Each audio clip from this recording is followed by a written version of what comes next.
tadi itu ya karya dari kelompok 16 dan 17 KKNT ini. Tugas itu dibuat, maksudnya video itu dibuat untuk memenuhi tugas KKN kelompok 16 dan 17. Nah, mungkin karena kita sudah masuk ke sesi kedua, izinkan saya mengundang moderator kedua kita, Saudari Diah Ayu Ratnawulan. Silakan untuk menyalakan mikrofon. Oh, sudah ya ternyata ya. Halo Diah, apa kabar? Halo Kang Enang, baik. Alhamdulillah baik ya. Bagaimana, apakah sudah siap nih untuk memoderatori pematerian yang kedua? Insya Allah harus siap. Insya Allah harus siap ya tentunya. Izinkan saya untuk membacakan dulu CV dari Diah. Beliau bernama Diah Ayu Ratnawulan. Beliau riwayat pendidikan lulusan dari SMPN 26 Bandung dan melanjutkan di SMAN 15 Bandung tahun lulus 2017 dan sekarang sedang mengenyam pendidikan di Universitas Pendidikan Indonesia. Beliau beralamatkan di Jalan Sariwangi nomor 31 RT 4 RW 8 Kecamatan Parongpong Kabupaten Bandung Barat di Jawa Barat. Tempat tanggal lahir Bandung 21 Maret 1999. Dia ini juga memiliki riwayat organisasi menjadi anggota Science Club di SMAN 15 Bandung dan menjadi staf sosial politik Himpunan Mahasiswa Fisika UPI serta pernah menjadi staf DPM Himpunan Mahasiswa Fisika FMIPA UPI.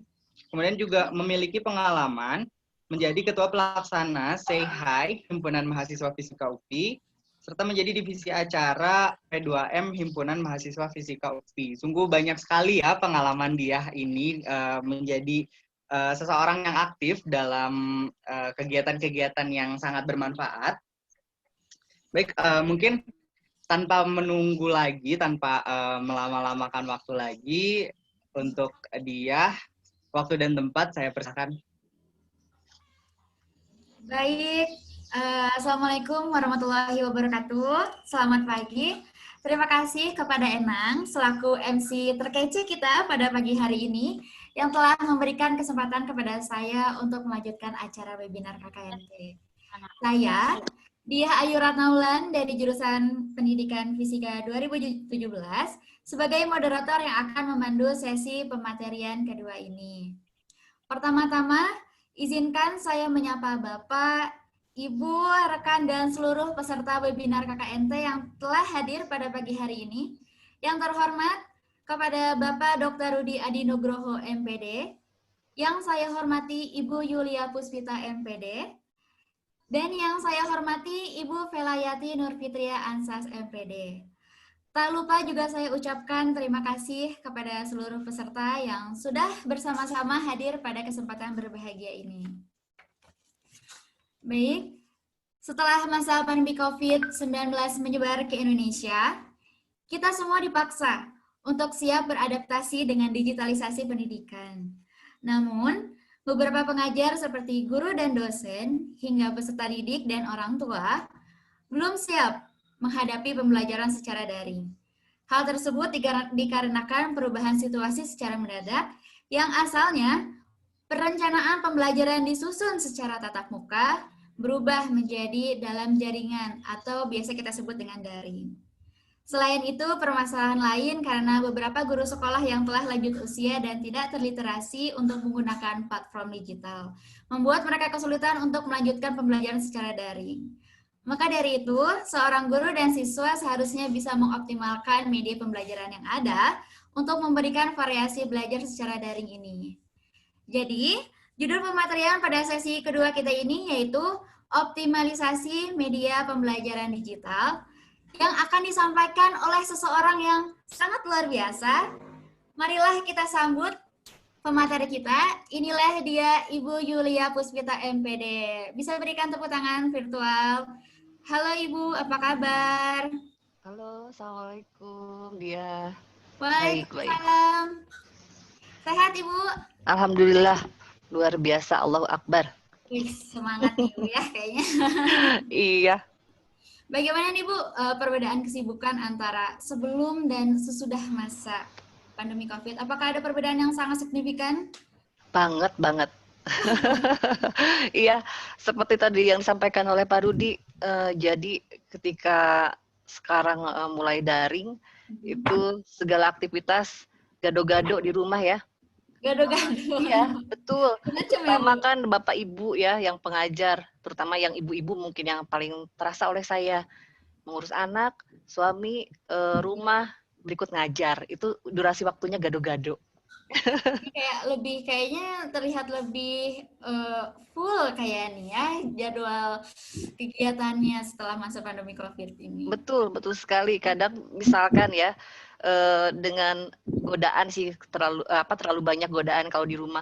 Kalau misalkan di kampus atau di sekolah biasanya kita bisa fokus hanya misalkan kita interaksi dengan siswa gitu ya. Kalau di rumah kan tidak bisa begitu. Tiba-tiba Iya, misalkan lagi siaran langsung begini, ada tukang sayur lewat, masuk suaranya ke sini ya, atau misalkan teriakan anak-anak dan sebagainya. betul sekali. Banyak sekali gangguan gitu, tapi ya kadang mau gimana lagi ya Bu, seperti itu Iya, betul. harus kita hadapi. Oh ya Ibu, mohon izin sebelum memasuki pematerian, tak kenal maka kata sayang ya Bu. Jadi Oke. izinkan saya membacakan CV-nya. Beliau bernama lengkap Yulia Puspita, lahir di Bogor pada tanggal 1 Juli 1981. Saat ini menjadi dosen di Departemen Pendidikan Seni Rupa FPSD UPI dari tahun 2005 hingga sekarang. Beliau juga pernah menjadi guru di Taman Kanak-Kanak Lab School UPI dari tahun 2005 hingga 2006. Pernah juga menjadi guru di SD Laboratorium Percontohan UPI dari tahun 2006 hingga 2007. Pernah juga menjadi dosen di LPG TK Tadika Putri dari tahun 2006 hingga 2007. Dan juga pernah menjadi tutor di LPBJJ Bandung dari tahun 2006 hingga 2012. Wah, cukup banyak pengalaman pemateri kita ini ya, luar biasa sekali. Bisa menjalankan lebih dari satu pekerjaan sekaligus dalam satu waktu. Luar biasa. Baik, perlu saya ingatkan bahwa pemaparan materi ini tidak jauh berbeda dengan sesi pematerian yang pertama, bahwa pematerian materi ini yang kedua akan berlangsung selama 30 menit dan akan dilanjutkan dengan sesi tanya jawab selama 15 menit. Lalu kepada seluruh audiens yang telah hadir, apabila mempunyai pertanyaan dari materi yang sedang disampaikan, bisa langsung menyampaikan pertanyaannya pada kolom chat Zoom yang sudah tersedia pada layar masing-masing. Nanti bisa sebutkan nama dan asalnya dari mana. Baik, sepertinya para audiens ini sudah tidak sabar nih ya Bu, kapan nih mulai pematerian kedua. Tanpa berlama-lama lagi, kita lanjutkan ke dalam sesi pematerian yang kedua. Kepada Ibu Yulia Puspita, dipersilahkan. Baik, terima kasih Teh Dia. Assalamualaikum warahmatullahi wabarakatuh. Waalaikumsalam. Ya, baik kepada Bapak Dr. Rudi Adi Nugroho yang saya hormati, perwakilan dari LPPM, kalau ada ya Ibu Dr. Leni Anggraini, kemudian para panitia yang saya hormati juga. Terima kasih untuk dedikasinya hari ini dan kerja kerasnya. Kemudian para peserta seminar, Bapak, Ibu, Akang, Teteh, atau Kakak, ya Kakak. Kalau yang di luar Jawa Barat mungkin bukan Akang Teteh ya panggilannya. Kakak, Uda, Uni ya semuanya. Semoga dalam kondisi sehat walafiat menjalani wabah pandemi ini. Baik, saya akan sampaikan sebetulnya sinergi dengan materi yang pertama. Kalau tadi Pak Rudi membahas tentang kondisi pendidikannya ya. Nah, kemudian tadi juga menyoroti apa saja sih komponen-komponen yang penting dalam pembelajaran daring, terutama ya untuk masa pandemi ini. Nah, saya akan mencoba fokus ke satu komponen saja yang paling apa ya? Yang paling penting mungkin ya digunakan atau yang paling utama yang akan kita gunakan untuk penyampaian pembelajaran daring. Judulnya sebetulnya kalau saya bukan ahli ya, sebetulnya bukan ahli di bidang media digital, tapi kita akan coba sharing sama-sama karena saya yakin juga semua orang di sini bisa jadi lebih ahli dibanding saya gitu dalam pemanfaatan media digital. Terutama kalian yang hello para milenial ya, generasi Z itu pasti udah sangat gape banget ya gitu. Jadi mohon maaf nih kalau gaya bahasa saya sedikit gado-gado. Kalau saya sedikit kaku, suka deg-degser gitu ya. Jadi pembawaannya seperti inilah begitu. Oke, kan kita akan coba santai saja. Makanya saya akan bawakan judul yang tadi formal tentang optimalisasi media digital. Media pembelajaran di digital ini saya akan bawakan dengan sedikit santai, judulnya Yuk Kenalan dengan Media Pembelajaran Digital. Makanya saya kasih template ininya monster ya. Monster media digital ini kenapa? Ya memang sosoknya ini sama seperti monster. Tadi seperti kata Teh Dial, tak kenal maka tak sayang. Kalau nggak kenal, ya nggak sayang. Ya, seperti itu. Monster juga sama, karena sosoknya yang menakutkan. Kalau kita ingat film Monster Inc. ya, ternyata ada monster baik loh gitu ya. Ada monster baik, tidak selalu melulu jahat monster itu. Nah termasuk ini, media juga kalau kita memanfaatkan dengan baik, dia akan jadi monster yang baik. Kalau kita memanfaatkan dengan tidak baik, dengan negatif, dia pasti akan jadi tidak baik. Baik, seperti itu. Next, kita lanjut ke slide berikutnya ya. Ini share screen-nya dari host ya? Atau mau dari saya? Ya, Ibu dari host. Oke. Bisa next langsung ke slide berikutnya. Lihat dari saya aja ya, share screen-nya ya. Oke, sudah. Nah, kita mulai dari latar belakang dulu nih. Apa yang terjadi sekarang ini? Tadi sudah disampaikan oleh Pak Rudi, kita adalah generasi pilihan. Ternyata sama Allah dikasih wabah. Dulu pernah terjadi zaman Rasulullah juga ya. Wabah-wabah seperti ini ya. Dari zaman Rasulullah, kemudian dari tahun-tahun sebelumnya juga dari zaman Perang Dunia. Wabah-wabah seperti ini, seperti siklus. Mungkin akan datang beberapa tahun kemudian. Ada yang memang bisa ditangani atau disembuhkan, ada yang memang tidak bisa ditangani. Nah ini, wabah COVID-19 ini ternyata luar biasa sekali dampaknya. Dari awal mula kita ledek-ledekan ya, ketika pertama kali dengar kabar dari Cina.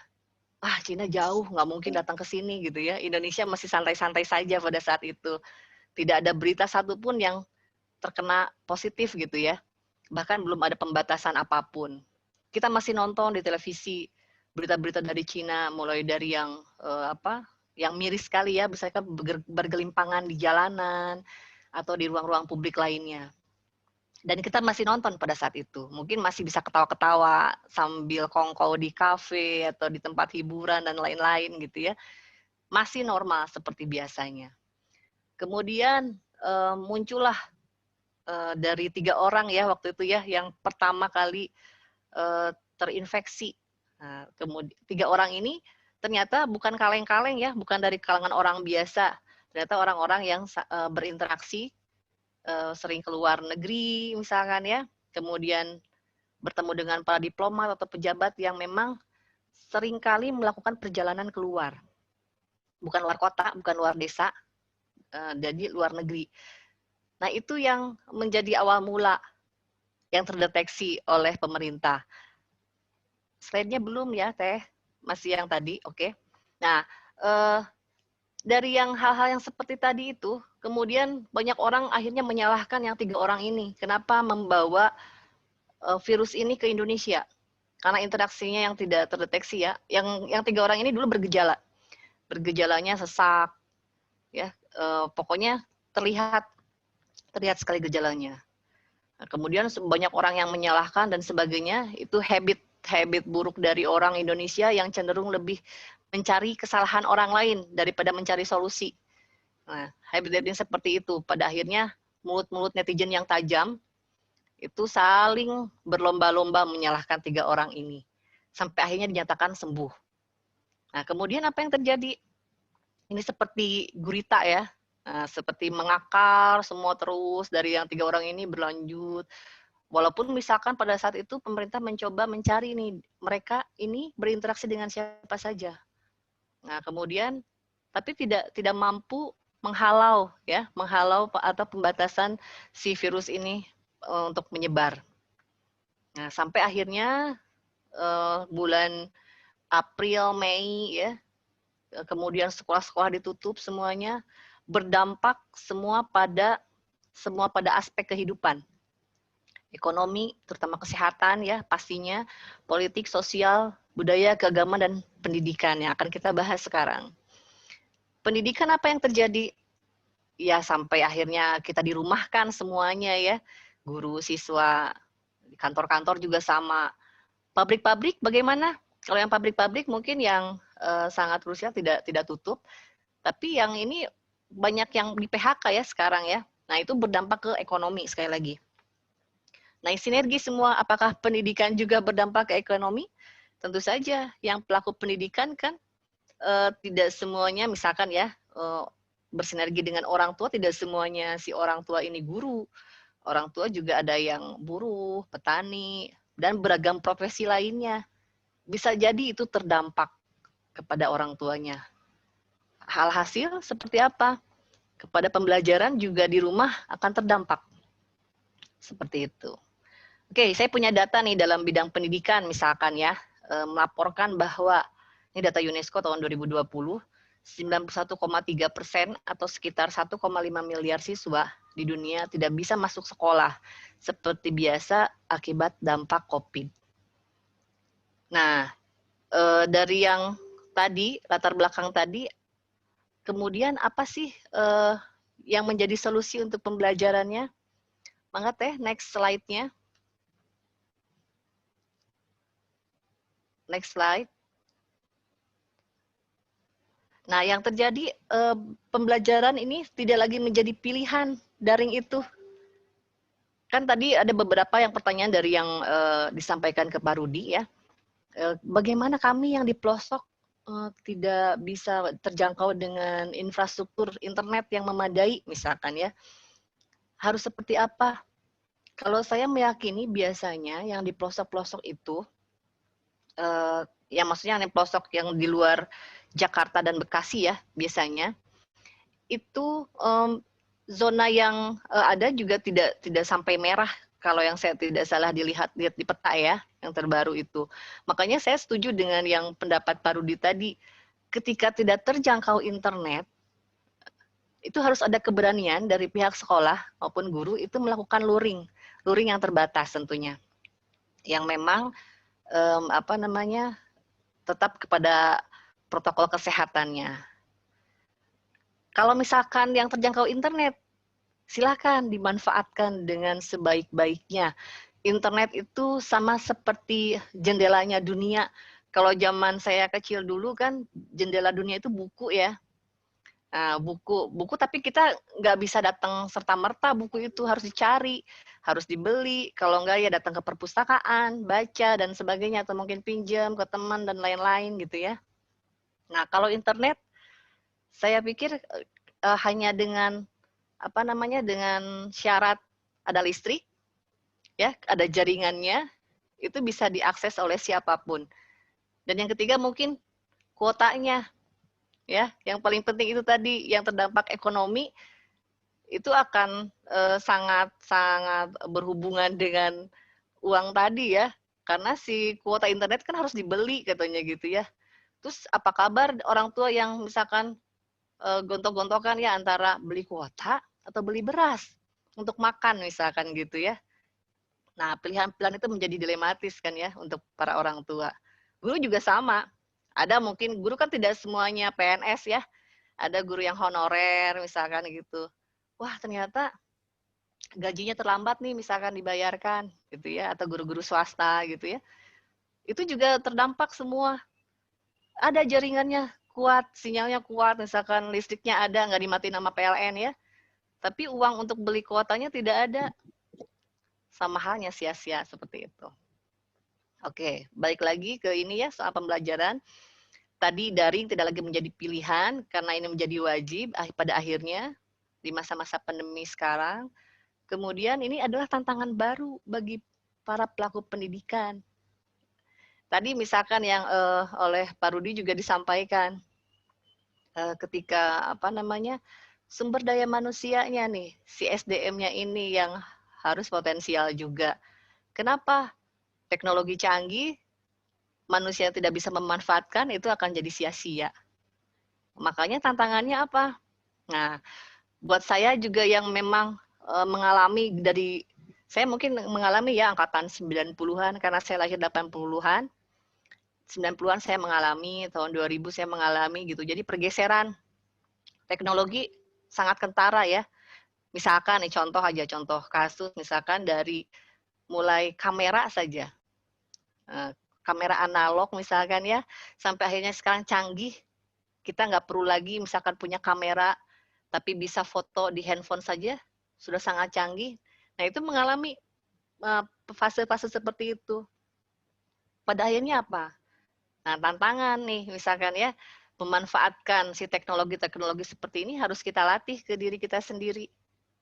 Kalau misalkan pada masa itu, misalkan saya belajar komputer pada saat saya SMA itu masih yang saya ingat banget ya, masih pakai DOS, disket, itu mengalami komputer seperti itu. Kemudian sampai akhirnya sekarang lihat saja komputer sudah sangat beragam ya speknya. Mungkin para yang ibu bapak yang sudah sepuh termasuk saya mungkin ya, kalau misalkan belajar dengan komputer yang paling terbaru, jadi ujung-ujungnya gaptek. Ini apa lagi ya, fiturnya apa lagi, ini menu apa lagi, misalkan mengoperasikannya bagaimana dan sebagainya. Nah, itu tantangannya karena kita harus mau tidak mau memaksa diri kita untuk apa? Untuk belajar terus-menerus. Walaupun misalkan ya ego nih, biasanya yang kebanyakan termasuk saya sendiri mengalami sebagai guru, biasanya begini, udahlah cukup misalkan belajar zaman kuliah dulu juga udah di luar kepala semuanya gitu ya. Si materi-materi udah hafal semua. Tinggal disampaikan ke murid misalkan gitu. Tapi apa yang terjadi? Ketika semua semakin teknologi berkembang, kemudian konten-konten juga bergeser, semakin dalam ya. Banyak mungkin yang dulu kita tahunya hanya kalau misalkan di gelas kita hanya seperempatnya dulu, semakin tahun bergeser itu semakin mengisi jadi setengah gelas, jadi penuh, mungkin jadi luber gitu ya, si gelasnya jadi penuh sekali, tidak tertampung. Nah mau tidak mau kita harus terseret ke arah sana, belajar lagi. Walaupun mungkin ada yang semangat, ada yang terseok-seok gitu ya, ada yang memang tadi karena tuntutan tadi ya, tantangannya seperti itu. Nah, kemudian, ini yang akan saya bahas, muncul beberapa masalah yang menjadi penghambat keberlangsungan pembelajaran daring. Oke, Teh, next slide. Nah, masalahnya nih, tadi yang disampaikan infrastruktur ini jaringan internet yang tidak merata di seluruh Indonesia. Kenapa? Ini kontur atau demografis di Indonesia, ada yang di bukit, di daerah pantai, gunung, dan ya maksudnya gunung ya, dan sebagainya. Letak-letak demografis seperti ini, jangkauannya tentu saja tidak merata dengan dengan akses internet. Bisa jadi yang di pelosok di Papua, yang mungkin kalau kita lihat berita ya, karena saya juga belum pernah sih sampai ke sana melihat langsung, ada orang tuh atau anak-anak mau sekolah aja, mencapai ke sekolahannya aja sampai bertaruh nyawa ya, menyeberangi sungai misalkan yang harusnya deras karena jembatannya tidak ada dan sebagainya. Tapi mereka tetap semangat pergi ke sekolah. Nah, yang terpikirkan oleh saya, dengan kondisi alam seperti itu, apakah sampai tidak internet ke pelosok-pelosok seperti itu? Nah, tentu saja tidak akan sampai merata ke arah sana. Mungkin hanya sampai di kota. Mungkin, misalkan.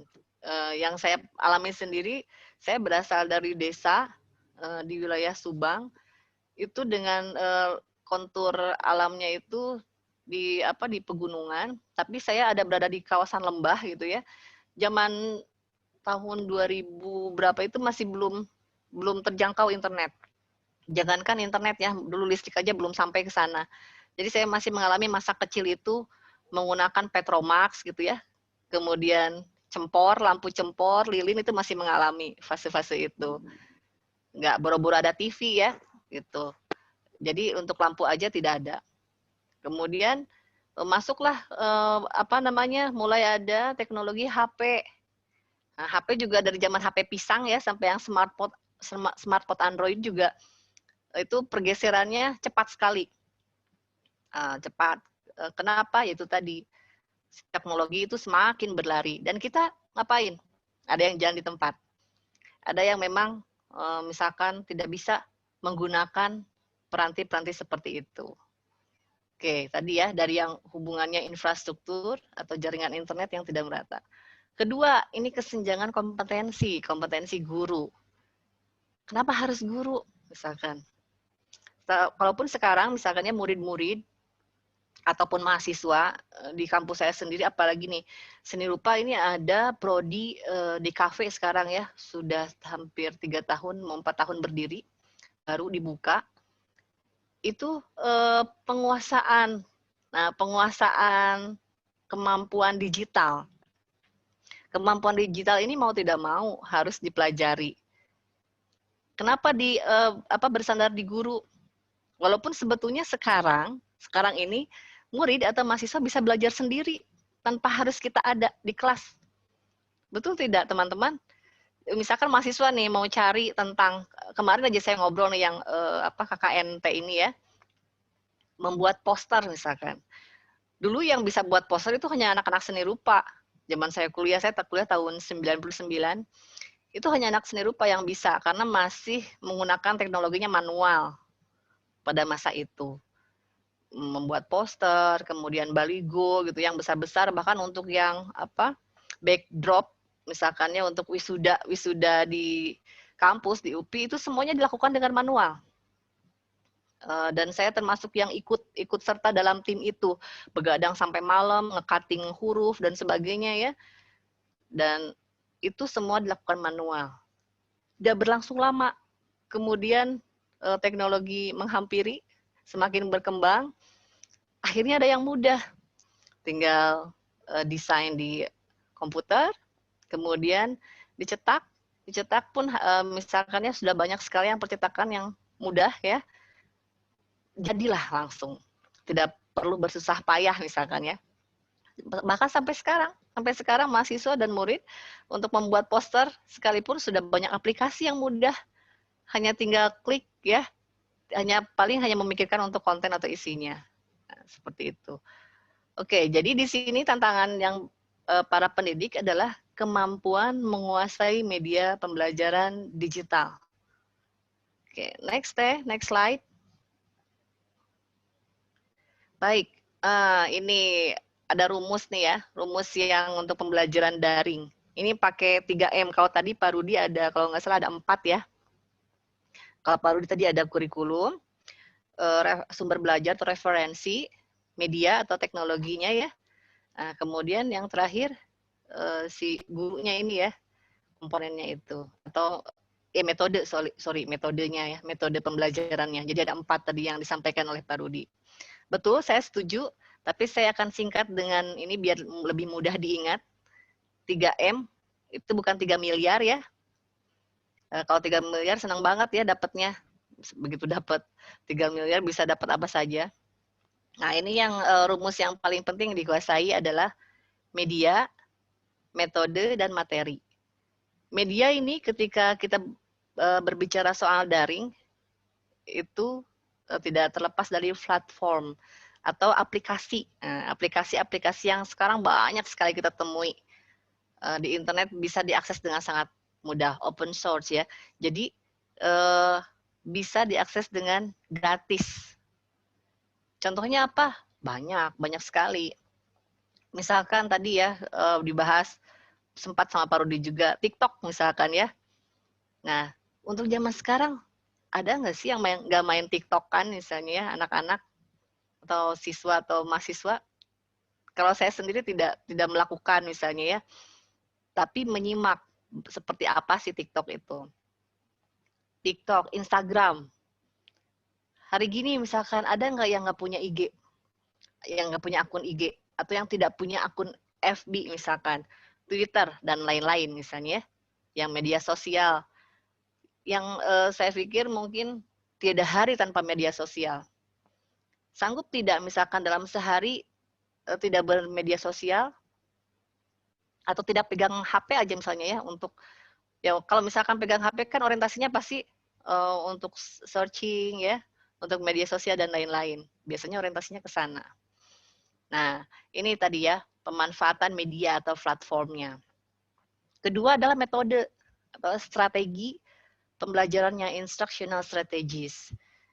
Nah, si metode ini kalau misalkan zaman-zaman dulu konvensional untuk luring, metode yang kita punya itu ada metode pembelajaran umum, ada yang khusus. Yang umum misalkan metode yang paling sering kita lakukan ya, yang seperti saya lakukan sekarang, metodenya ceramah misalkan ya. Untuk ini guru hafal banget ini yang seperti ini. Metode-metode ini ada ceramah, ada metode penugasan ya, tanya jawab, sesuai dengan kurikulum ya. Kurikulum yang sekarang kan seperti itu ya, dalam RPS itu sangat lengkap. Metodenya apa nih yang akan kita lakukan? Nah, ini juga sebagai penunjang apakah materi kita akan sampai atau tidak ke siswa. Terakhir nih, kita berbicara soal materi. Nah, itu saja materi ajar. Materi ajar ini harus dikemas dalam apa, berbasis apa? Digital. Nah, kalau tadi media tadi adalah sebagai alat penyampaiannya, nah si materi ini kalau misalkan kita luring, kita bisa aja seperti sekarang yang saya lakukan, ceramah, cuap-cuap, tanpa harus menggunakan media apapun misalnya ya. Kalau yang sekarang saya rasa Bapak Ibu guru sudah sangat terbiasa menggunakan misalkan PowerPoint ya untuk PPT-nya, kemudian ditayangkan di kelas. Itu yang sudah paling kemampuan mendasar Bapak Ibu guru sekarang gitu ya. Walaupun yang udah usia sepuh sekalipun bisa aja misalkan dibuatkan materinya, dibuatkan si presentasinya, si materinya yang diisi oleh Bapak Ibu gurunya. Itu hanya soal teknis saja. Baik Teh, next slide. Oke, nah ini mekanisme pelaksanaan pembelajaran daring tadi ya. Kurikulum, RPS. Nah ini yang mungkin istilahnya mungkin baru dengar, ada yang sudah dengar mungkin ya, atau mungkin ada yang baru dengar. Learning Object Materials atau LOM singkatannya. Belum Teh. Nah, kemudian yang keempat pelaksanaan pembelajarannya itu sendiri, terakhir evaluasi. Kalau kurikulum sudah pasti kita harus taat, patuh dengan kurikulum yang sedang berlaku sekarang. Mau tidak mau ya. Walaupun masih sekarang dalam perdebatan juga ya, begitu ganti menteri biasanya ganti kebijakan dan lain-lain. Ya kita sebagai rakyat mengikuti pada akhirnya, mau tidak mau, suka tidak suka. Yang kedua tentang RPS. Nah, RPS juga ini adalah komponen wajib buat Bapak Ibu guru. Kalau tidak ada RPS, apa daya ya, ini kan adalah salah satu indikator juga dalam pembelajaran. Di sana dimuat banyak sekali komponen-komponen yang ada di RPS, termasuk identitas mata pelajarannya, bobot mata pelajaran, misalkan 2 kali berapa jam dalam per minggu, dan lain-lain. Termasuk memuat juga metode belajarnya, materi, dan lain-lain. Walaupun sekarang Menteri kita ya, Pak Nadiem ini menginginkan, karena ini rada gaya-gaya koboi ini Menteri yang sekarang ya, gaya-gaya koboinya kenapa? Minta RPS-nya hanya 1 halaman. Misalkan, udah yang penting-pentingnya aja masuk ke RPS. Bisa saja seperti itu sebetulnya, memungkinkan untuk simple.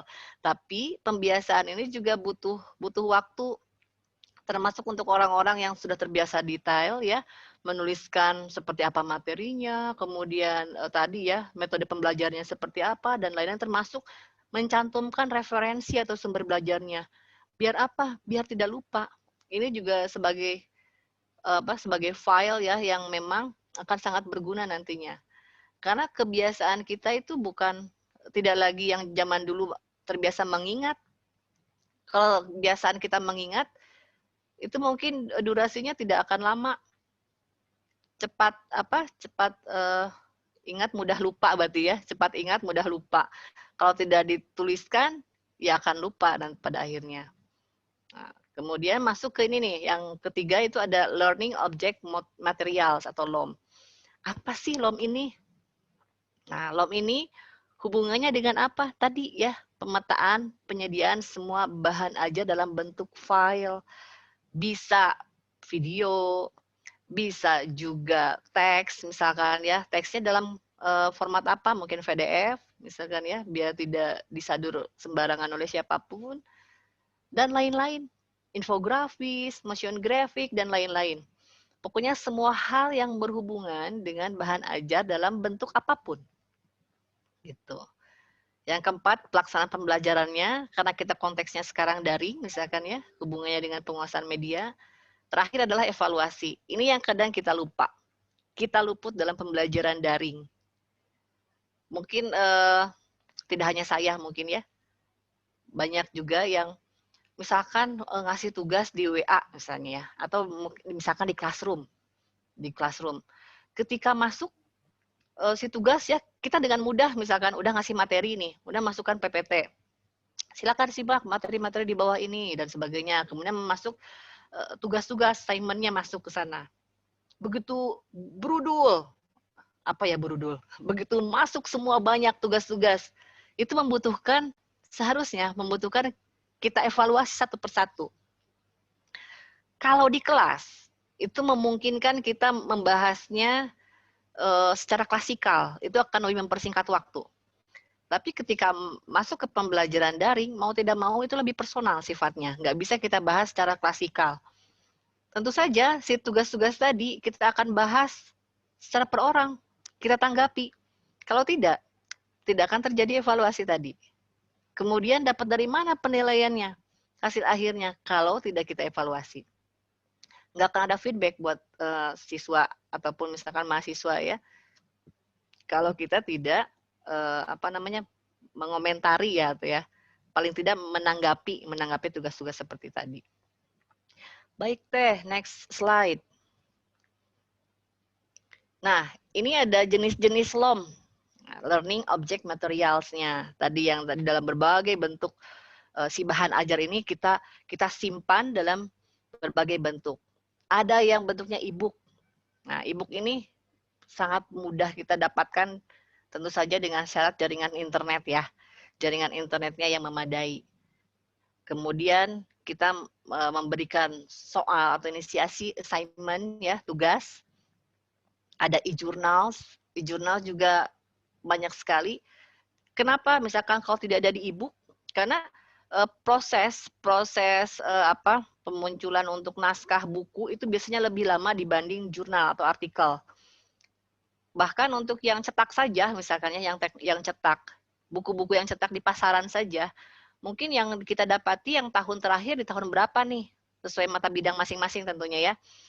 Misalkan dalam bidang saya nih, seni rupa, misalkan buku yang paling terakhir didapat untuk seni rupa itu tahun berapa? Ada nggak yang terbitan tahun 2020?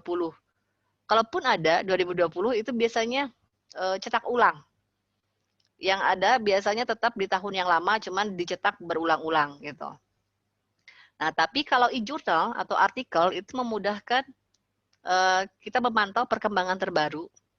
Dalam artikel itu bisa dalam setiap bulan, setiap minggu bisa muncul konten-konten yang baru atau misalkan materi-materi yang baru. Tentu saja ini dapat dipertanggungjawabkan. Kenapa?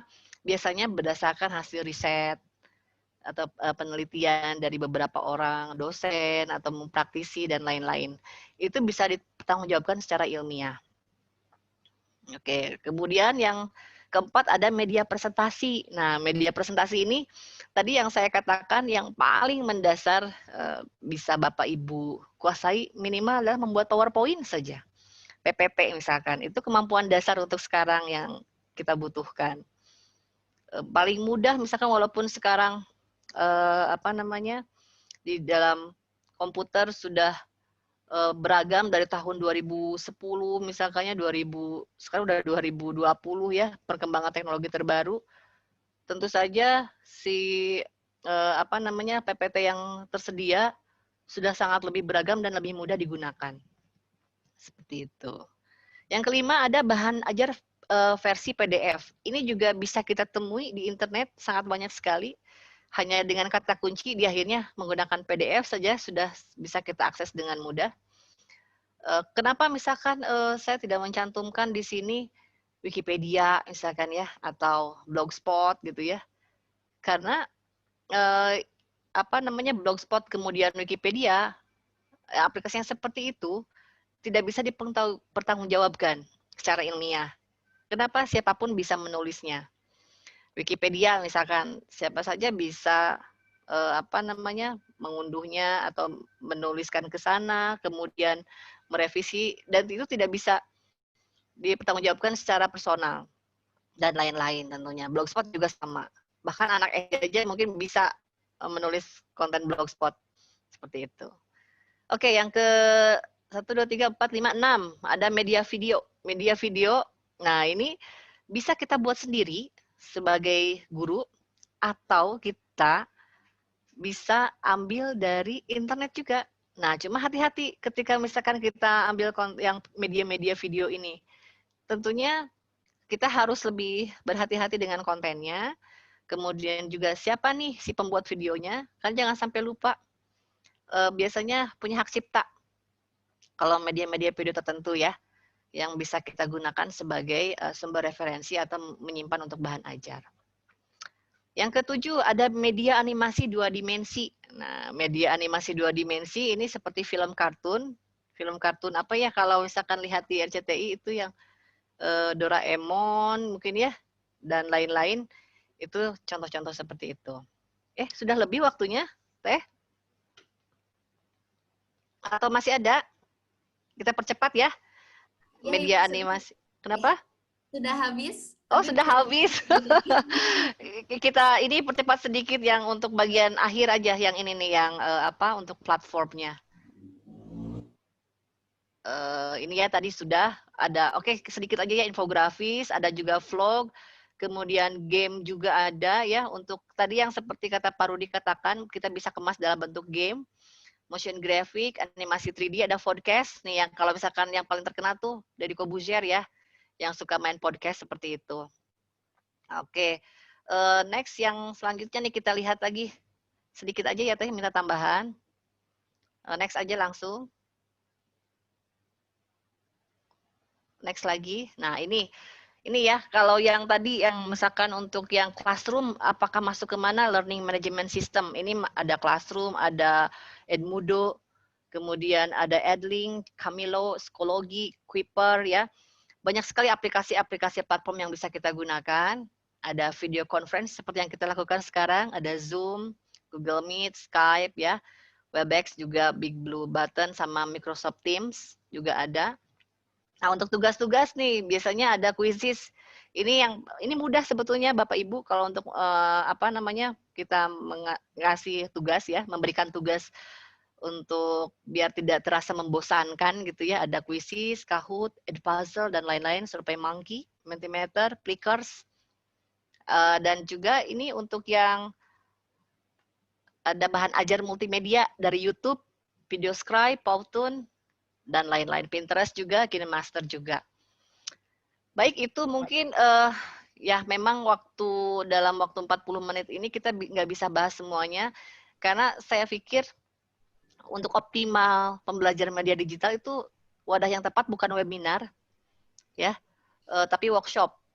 Nah, workshop untuk bagaimana sih cara menggunakan aplikasi-aplikasi seperti ini. Kemudian kita ubah menjadi bahan ajar yang menarik untuk siswa.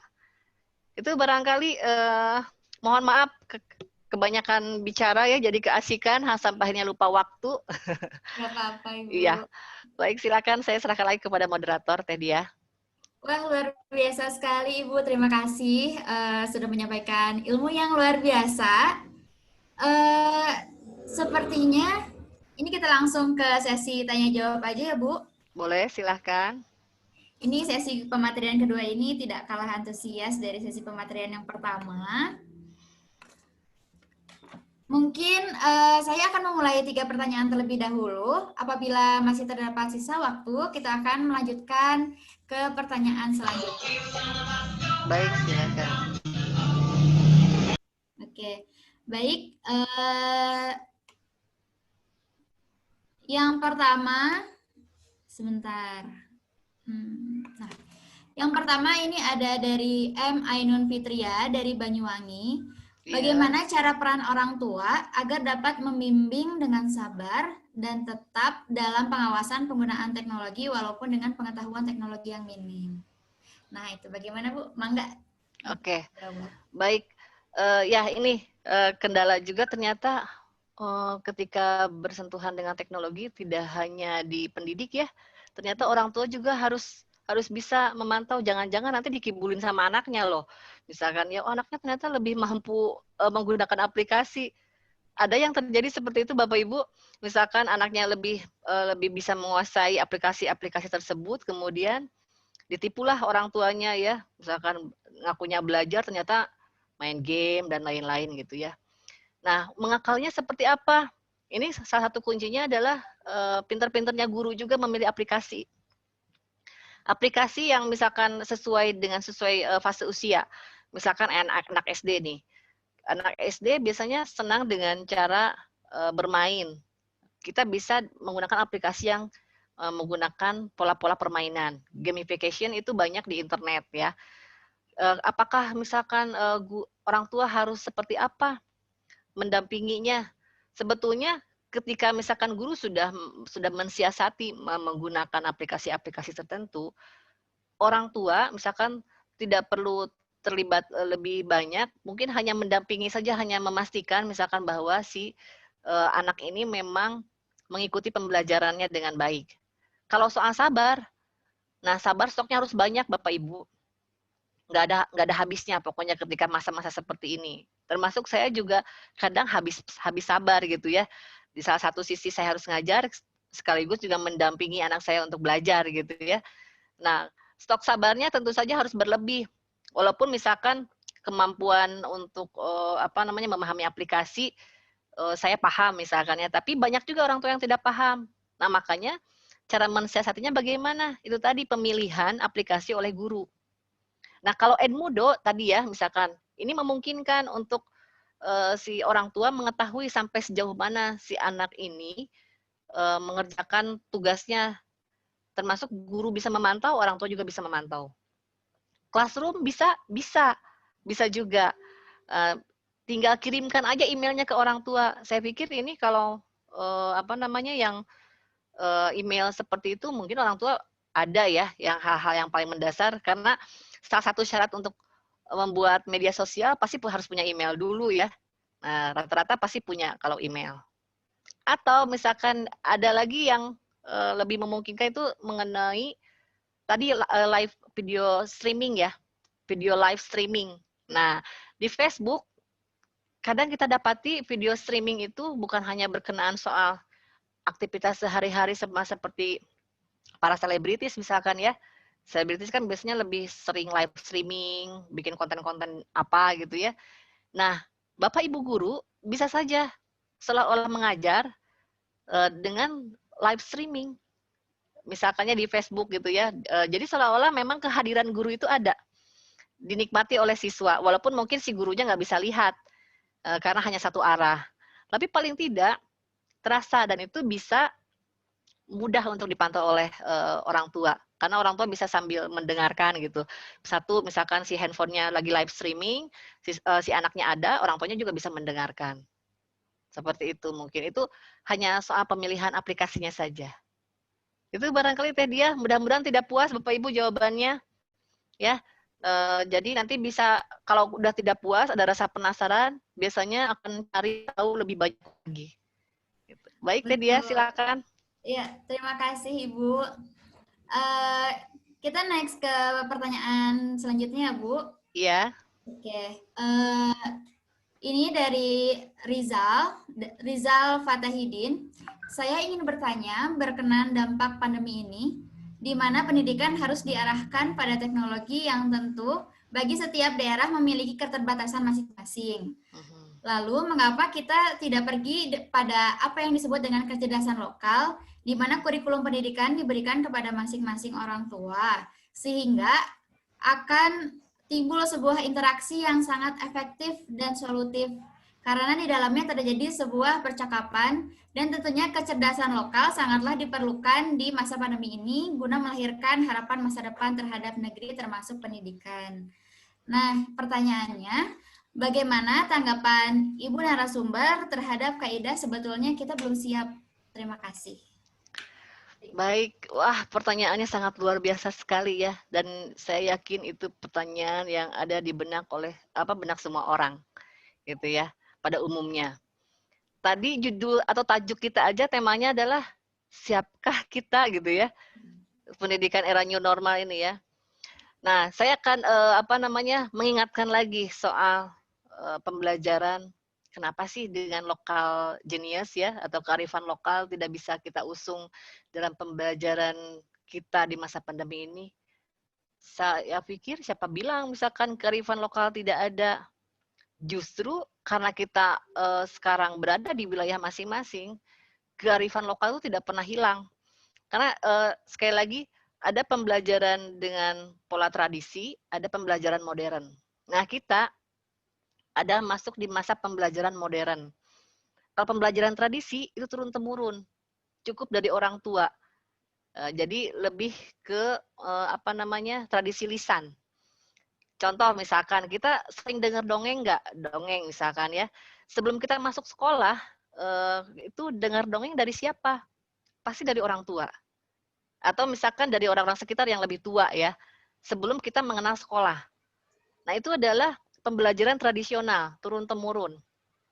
Nah, memang ada wacana sekarang seolah-olah, tadi saya baca sedikit, tadi ada pertanyaan untuk Pak Rudi sebetulnya, guru makan gaji buta. Terus sekarang yang belajar sebetulnya orang tuanya nih.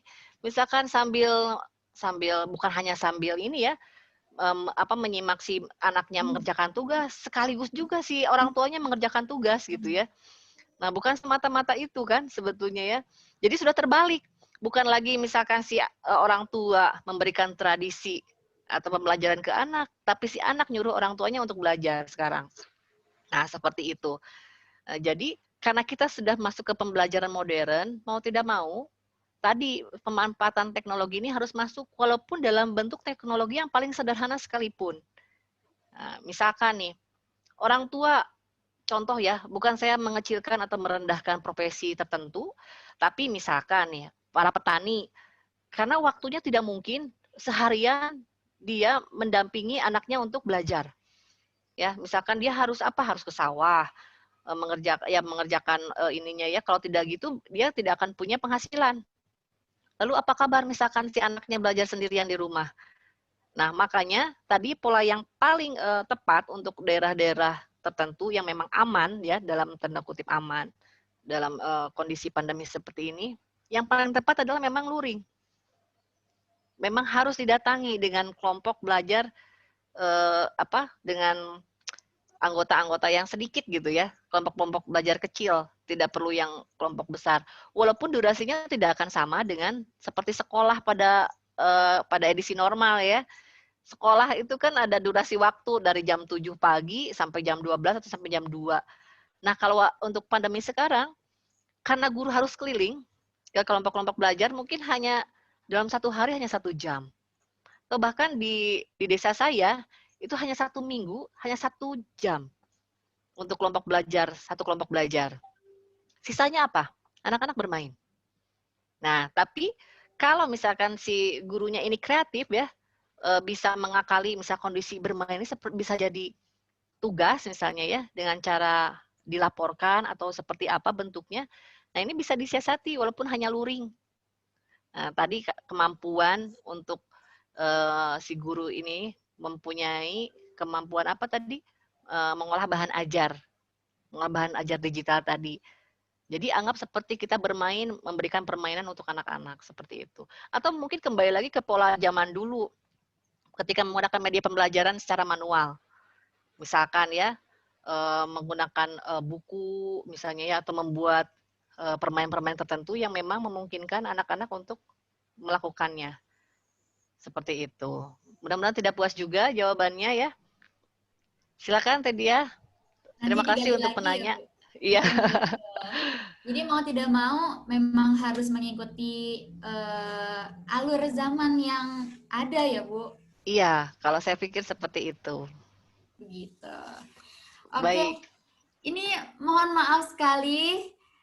Sebenarnya ini waktu pada sesi pematerian kedua ini sudah habis. Mohon Iya. maaf kepada para peserta yang belum sempat terjawab pertanyaannya. Mungkin di lain kesempatan kita dapat berdiskusi kembali terkait hal ini. Atau bisa disampaikan pertanyaannya kepada panitia, nanti bisa dijapri saja. Begitu. Oke, ya. Itu ide yang bagus tadi ya. Biar nggak penasaran ya. Betul, Bapak Ibu. ini pada semangat sekali ini pembahasannya ya, Bu. Iya, terima kasih banyak. Iya. Alhamdulillah, sesi diskusi pematerian kedua ini sudah terlaksana dengan baik. Kita sudah mendapatkan materi-materi yang luar biasa dari narasumber kita, mulai dari pembahasan tentang komponen-komponen terpenting dalam media pembelajaran digital, masalah yang terjadi pada pembelajaran media digital, rumus pembelajaran daring itu seperti apa, hingga mekanisme pembelajaran daring itu sendiri. Terima kasih kami ucapkan kepada Ibu Yulia yang sangat luar biasa ini sudah berbagi Sama-sama. ilmu yang bermanfaat bagi kita terkait optimalisasi media pembelajaran digital. Juga saya ucapkan terima kasih kepada seluruh audiens yang telah begitu antusias nih masih menyimak pematerian kami hingga saat ini. Mudah-mudahan materi yang disampaikan oleh narasumber kita pada hari ini dapat bermanfaat bagi kita semua. Baik, karena sesi pematerian kedua ini sudah selesai, saya Dia Ayu Ratnaulan selaku moderator sesi pematerian kedua undur diri. Wassalamualaikum warahmatullahi wabarakatuh.